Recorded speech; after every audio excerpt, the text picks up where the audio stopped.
Hoy tocaremos el tema código genético y síntesis de proteínas. Los objetivos: explicar el código genético, describir los ribosomas en procariotas y en eucariotas y explicar cómo se lleva a cabo la síntesis de proteínas. El código genético es un juego de reglas biológicas mediante el cual la secuencia de pares de bases nitrogenadas del DNA son traducidas en sus secuencias de aminoácidos correspondientes. Una secuencia codificante, llamada codón, para un aminoácido consiste en una sucesión de 3 pares de bases nitrogenadas. Es decir, un codón es un triplete de nucleótidos. El código genético incluye secuencias para el comienzo, el codón de iniciación, y para la finalización, los codones de terminación de la región codificante.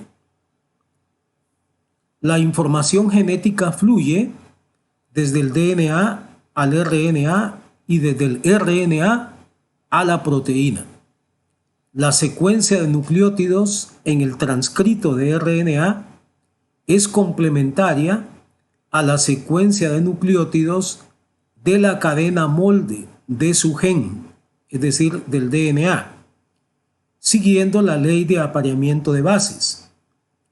De manera que la C va con la G con la C, la T con la A y la A con la U. Con la U porque es el uracilo el que se encuentra en el RNA en vez de la timina. Existe una correspondencia lineal entre el gen, el RNA mensajero transcrito del gen y el polipéptido resultante. Los precursores de RNA mensajero contienen regiones de codificación que se conocen como exones, que formarán el RNA mensajero maduro, y largas secuencias intercaladas que se llaman intrones, que separan los exones. Aquí tenemos el código genético. Podemos observar que el código genético está formado por palabras que son los codones, que cada una de ellas tiene 3 letras. Las letras son la primera letra del nombre de cada base nitrogenada de cada nucleótido. Aquí vemos entonces cómo se van combinando una primera letra con una segunda y luego con una tercera para formar un codón.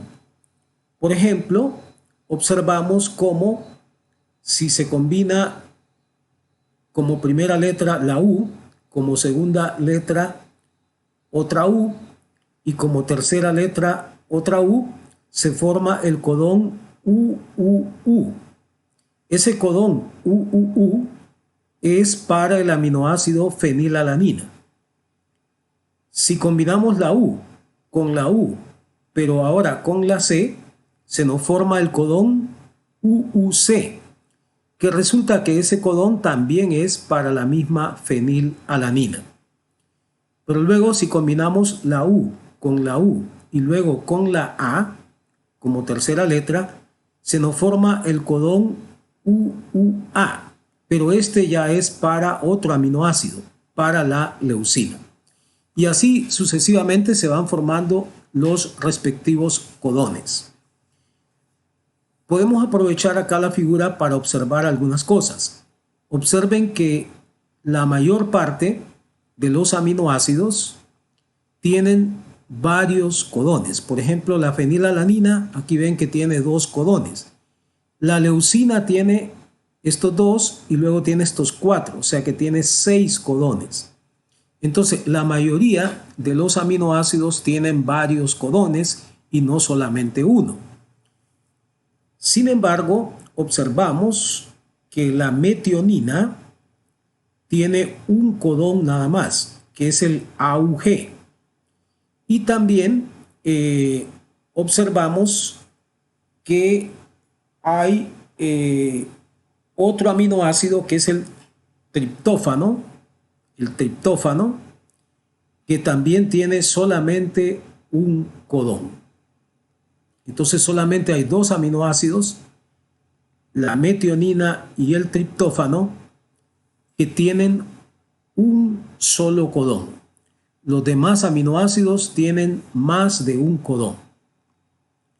También observamos acá, de un color diferente, el codón AUG, que ya dijimos que era el codón para la metionina. Pero resulta que también es el codón para la iniciación. Este es el primer codón que va a ser leído cuando se esté sintetizando una cadena de aminoácidos. Y así también tenemos estos otros codones que están resaltados también de otro color, que son 3 y que son los codones de parada o de stop o de terminación. Entonces hay 3 codones de finalización o de terminación y hay un solo codón de iniciación. Pero el codón de iniciación es el codón para la metionina. Para la síntesis del complemento celular de proteínas se requiere de 20 diferentes aminoácidos.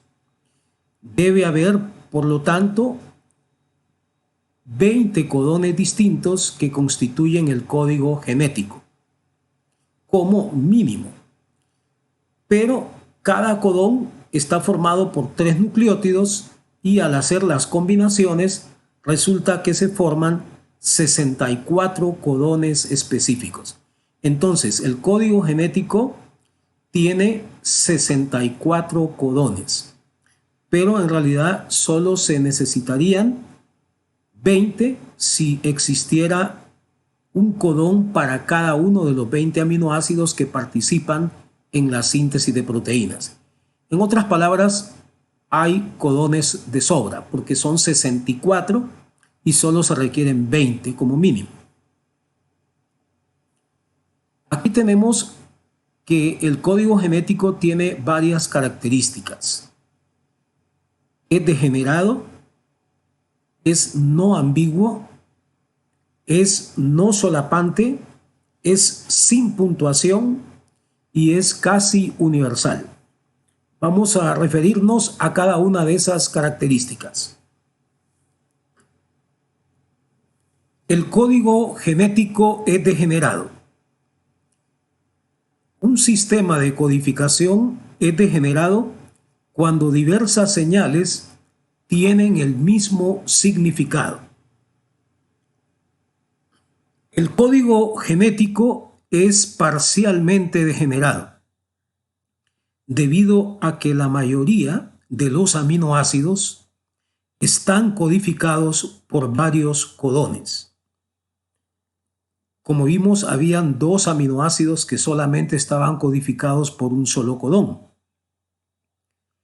pero la mayoría están codificados por varios codones y eso es degeneración. 3 de 64 posibles codones no codifican para aminoácidos específicos y por ello se llaman codones sin sentido. Y son precisamente las señales de terminación, es decir, los codones de terminación. No codifican para ningún aminoácido y por eso se llaman codones sin sentido. La leucina, la arginina y la serina son codificadas por 6 codones diferentes. La metionina y el triptófano son los únicos aminoácidos que están codificados por un único codón, como ya lo habíamos mencionado. Otra característica del código genético es que es específico, pero también eso se puede decir de la siguiente manera, que el código genético es no ambiguo. ¿Y por qué decimos eso? Porque cada codón es una señal para un aminoácido específico. O sea, un codón solamente sirve para un aminoácido, no para varios aminoácidos. El código genético también es no solapante.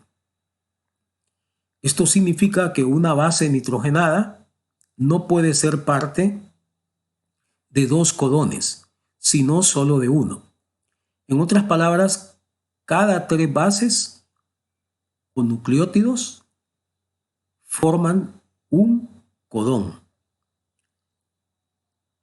Después de las tres bases que forman un codón, siguen otras tres bases que van a formar otro codón. Pero una base no puede ser parte de dos codones diferentes. Si fuera parte, sería solapante, pero resulta que no es así. Por lo tanto, decimos que el código genético es no solapante. También el código genético es sin puntuación. ¿A qué se refiere esto? La secuencia codificante del RNA mensajero se lee por un ribosoma que comienza desde el codón de iniciación como una secuencia continua, cogiendo cada vez tres bases hasta llegar a un codón de parada. Entonces, una vez que comienza la síntesis de una cadena de aminoácidos, continúa hasta que se llega al final sin ninguna detención. El código genético también es casi universal. Con unas pocas excepciones menores, el código genético es universal. Las señales de codificación de los aminoácidos son siempre las mismas en distintas especies. ¿Cómo se produce la traducción del código genético? Mediante la interacción entre lo que es el codón y el anticodón.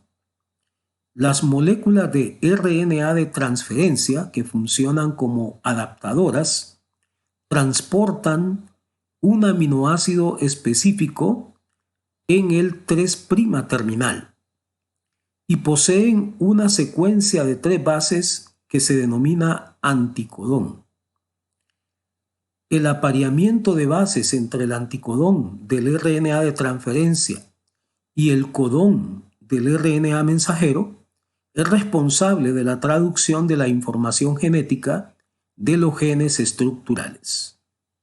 Fíjense bien entonces que los codones se encuentran en el RNA mensajero y los anticodones se encuentran en las moléculas de RNA de transferencia. Cuando el codón y el anticodón interactúan, es cuando se está llevando a cabo la traducción del código genético. Aquí observamos una figura precisamente donde se ve ese proceso de interacción entre el codón y el anticodón, que es cuando se está traduciendo el código genético. Observen acá una molécula de RNA mensajero y aquí observan un codón que es el codón UUU, que ya habíamos identificado que era para la fenilalanina. Entonces observen cómo aquí tenemos una molécula de RNA de transferencia que aquí en el extremo 3' terminal trae unido a la fenilalanina y trae además un anticodón, que es el anticodón AAA, porque ese es el anticodón de este codón, porque la U va con la A, la U va con la A, la U va con la A. Entonces, el anticodón para el codón UUU es el AAA. Entonces, estos interactúan siguiendo la ley de apareamiento de bases y así la fenilalanina que trae este RNA de transferencia va a quedar ubicada en cierta posición en la cadena de aminoácidos que se esté formando. Hablamos ahora del ribosoma. El ribosoma es el lugar donde ocurre la síntesis de las proteínas. Funcionalmente está compuesto por dos unidades, una subunidad pequeña y otra grande. tiene 3 lugares de unión en la síntesis proteica o traducción para la interacción entre el codón y el anticodón. Esos 3 lugares son el lugar P, que viene de peptidil, el lugar A, que viene de aminoacil, y el lugar E, que viene de salida, solo que de el nombre en inglés de salida exit. Aquí tenemos una imagen de un ribosoma funcional. Decimos funcional porque están las dos unidades, la unidad pequeña y la unidad grande unidas. Cuando están separadas, entonces el ribosoma no es funcional. Aquí tenemos diferencias de los ribosomas entre los procariotas y los eucariotas.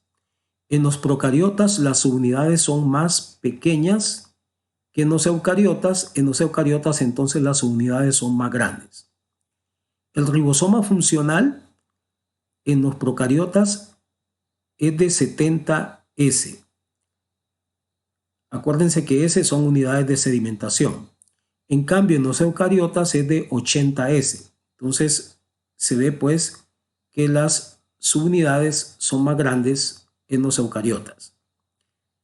Pero cuando el ribosoma de 70S de los procariotas se separa en las dos subunidades, nos da una de 30S, que es la pequeña, la cual tiene 21 proteínas, y otra de 50S, que es la grande, que tiene 31 proteínas. Es decir, cuando ya se separan las unidades, si sumamos las unidades de sedimentación, nos daría 30 más 50, 80. Pero cuando ya se reúnen, las unidades de sedimentación disminuyen por los cambios conformacionales que hay cuando ocurre esa unión. En los eucariotas vemos que el ribosoma 80S, cuando se separa en las dos unidades, nos da una de 40S, que es la pequeña, y otra de 60S, que es la grande. Igual también 60 más 40 son 100, pero cuando ya se reúnen las dos, las unidades de sedimentación disminuyen a 80. Estas unidades en los eucariotas tienen más proteínas que en los procariotas. La unidad 30S de los procariotas está conformada por el ARN ribosómico 16S y la 50S está conformada por el ARN ribosómico 23S y 5S. Aquí recordamos algo que ya habíamos visto en otro tema, y es que existen 3 tipos de ARN ribosómico en los procariotas, que son el 16S, el 23S y el 5S. En los eucariotas, la subunidad 40S está conformada por el ARN ribosómico 18S y la 60S, que es la grande, está conformada por el ARN ribosómico 5S, 5.8S y 28S. Aquí recordamos de paso algo que vimos anteriormente, que es que en los eucariotas hay 4 tipos de ARN ribosómico: el 18S, el 5S, 5.8S y 28S. Además, aquí recordamos que el 5S es el que se encuentra en procariotas y en eucariotas. Los demás ARN ribosómicos son diferentes, es decir, tienen diferentes unidades de sedimentación. Hablamos ahora de la síntesis de proteínas, que corresponde a lo que se conoce como traducción, o también se le llama traslación. Vamos a hablar de la síntesis de proteínas específicamente en células eucariotas. Primero existe una etapa que se llama iniciación. Aquí está descrito lo que ocurre en esa etapa de iniciación. La subunidad pequeña del ribosoma se une a la región líder del ARN mensajero. Primero aclaramos entonces cuál es la región líder. Aquí vemos la molécula de RNA mensajero y vemos que aquí está el extremo 5' y aquí está el extremo 3'. Aquí está el casquete, ¿se acuerdan que tiene un casquete en este extremo 5' y que tiene una cola de poli A en el extremo 3'? Pues aquí donde está el extremo 5' es donde está lo que se conoce como la región líder del ARN mensajero. Quiere decir que a esta región, que está cerca del extremo 5', es donde se va a venir a unir, acá, donde aparece esta flecha, la subunidad pequeña o menor del ribosoma. Eso lo vamos a ver después, cómo va a llegar aquí la subunidad pequeña. Y también en la iniciación, el ARN mensajero se desplaza hasta llegar al codón AUG, que es el primero siempre, porque es el codón de iniciación, que codifica el principio de la proteína. Se les une entonces el complejo formado por el ARN de transferencia con la metionina. Acuérdense que el codón AUG no solamente es el codón de iniciación, sino que es un codón para la metionina. Entonces, el RNA de transferencia que trae a la metionina, que va a ser siempre el primer aminoácido en ser llamado, va a venir a acoplarse acá con su anticodón al codón AUG. Vean cómo corresponde, de acuerdo a la ley de apareamiento de bases, el anticodón con el codón. La A va con la U va con la A y la G va con la C. De manera que el anticodón para el codón AUG es el UAC. Entonces aquí viene el acoplamiento entre el anticodón y el codón, y así la metionina va a quedar acá colocada como el primer aminoácido en la cadena que va a comenzar a formarse. Esto es entonces lo que ocurre en la iniciación. Veamos acá entonces cómo ocurre eso de la llegada de la subunidad menor. Ahí ven cómo llegó la subunidad menor del ribosoma. Y aquí se visualiza en esa subunidad menor el sitio P, que es para el peptidilo, y el sitio A, que es para el aminoacilo.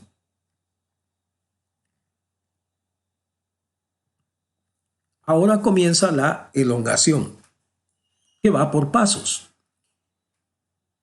Pero esos pasos después se vuelven a repetir en forma cíclica hasta llegar a la terminación. A continuación, se une a la subunidad mayor, a la subunidad menor se le une la subunidad mayor, completándose así el ribosoma. Aquí solamente miramos la subunidad menor, pero ya vamos a ver cómo llega entonces la subunidad mayor para completar el ribosoma y que sea ya el ribosoma funcional. Pero luego entonces también vemos que el complejo ARN de transferencia con el segundo aminoácido, que en este ejemplo es la glutamina, se sitúa enfrente del codón correspondiente, que es el segundo que va a ser leído en el ribosoma, que es el CAA, este que está acá. Este codón es para la glutamina, entonces tiene que ser la glutamina la que tiene que llegar en el momento que se esté leyendo este segundo codón.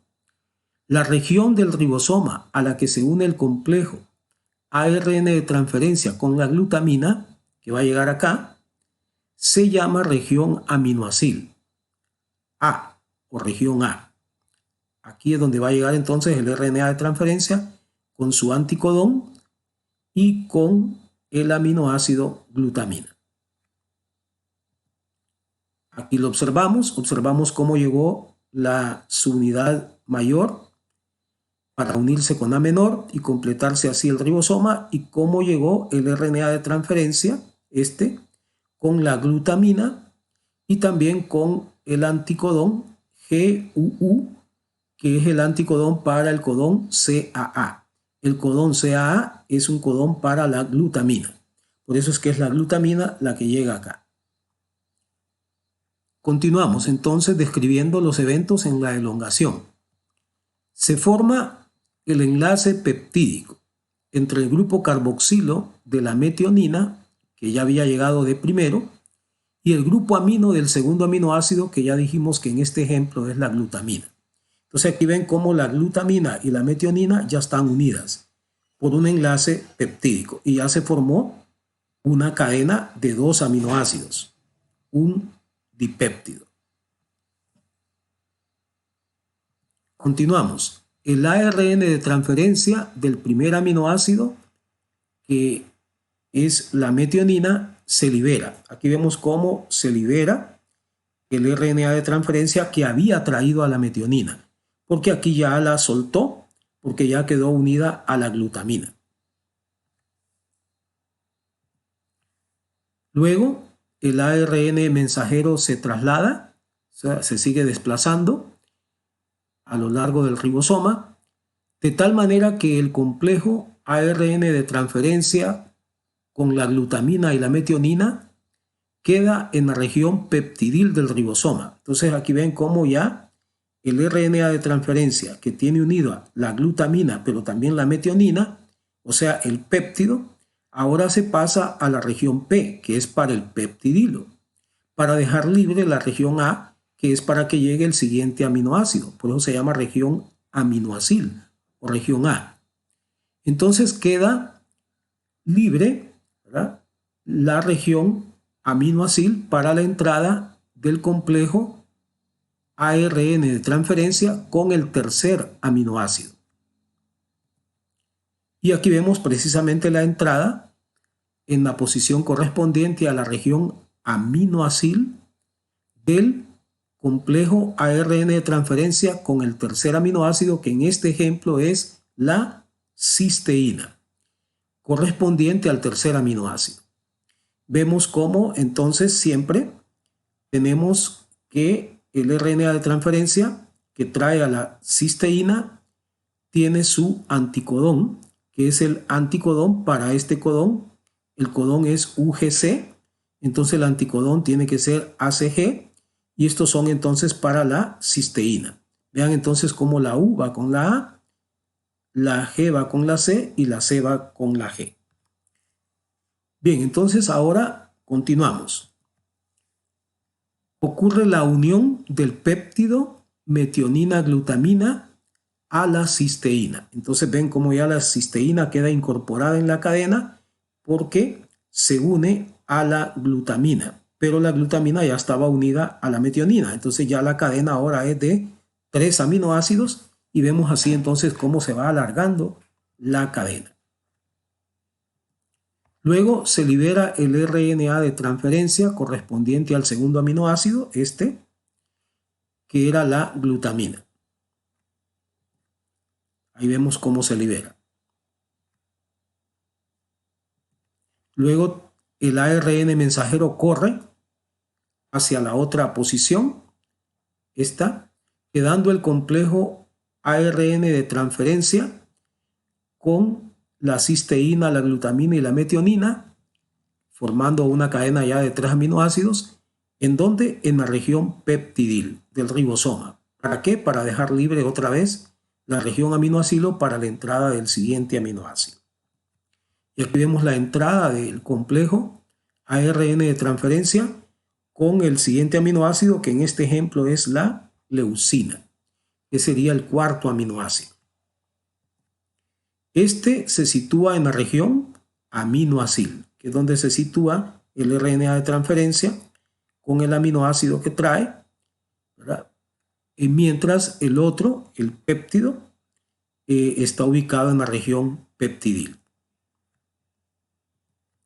Luego tenemos la unión del péptido metionina-glutamina-cisteína con el cuarto aminoácido, que es la leucina. Aquí vemos cómo la leucina ya queda incorporada en la cadena. Y la liberación, aquí se ve, la liberación del ARN de transferencia de la cisteína. El ARN mensajero se desplaza entonces ahora a la quinta posición. Y vemos la entrada entonces ahora del quinto aminoácido, que en este ejemplo es la arginina. Y la arginina es traída por el RNA de transferencia con el anticodón GCU, que es el anticodón para el codón CGA, que es un codón para la arginina. Luego vemos la unión del péptido metionina, glutamina, cisteína, leucina con el quinto aminoácido, que es la arginina. Entonces aquí vemos ya la arginina incorporada en la cadena.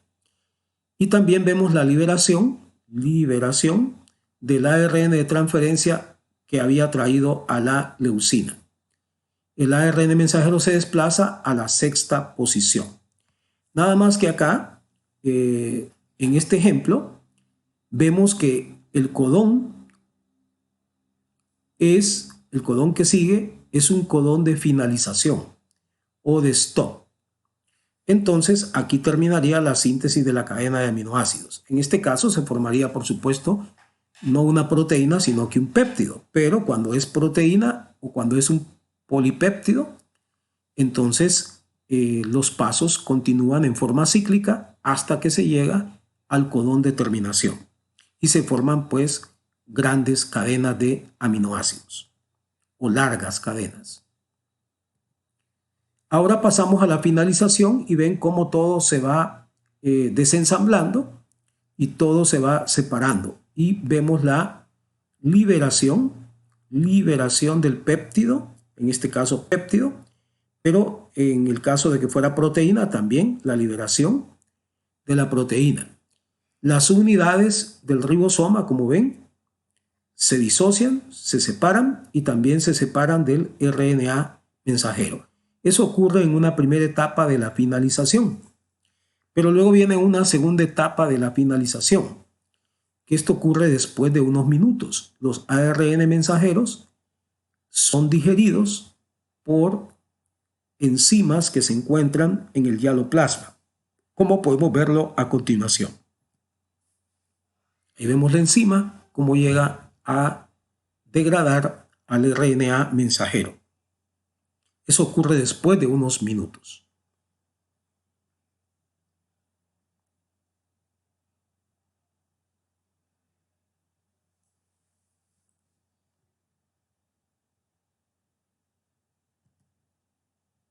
Entonces vemos cómo queda totalmente desensamblado el ARN mensajero.